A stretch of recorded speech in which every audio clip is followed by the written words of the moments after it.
Hello. হ্যাঁ প্রিয়া, তুমি আছো কেমন প্রিয়া?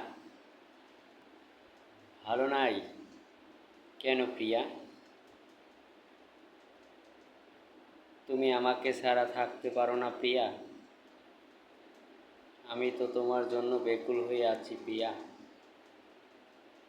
তুমি একবারও খোঁজ নেও না প্রিয়া? তোমাকে নিয়ে সংসার আর কোনোদিন করব না প্রিয়া।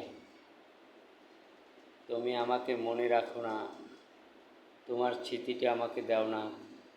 কেমন করে তোমাকে তোমার স্মৃতিটা আমি রাখবো? না, মোটেও তোমার স্মৃতিটা আমি রাখবো না। তুমি ক্ষমা করে দাও প্রিয়া, তুমি ক্ষমা করে দাও। না, না হবে না। চুপ।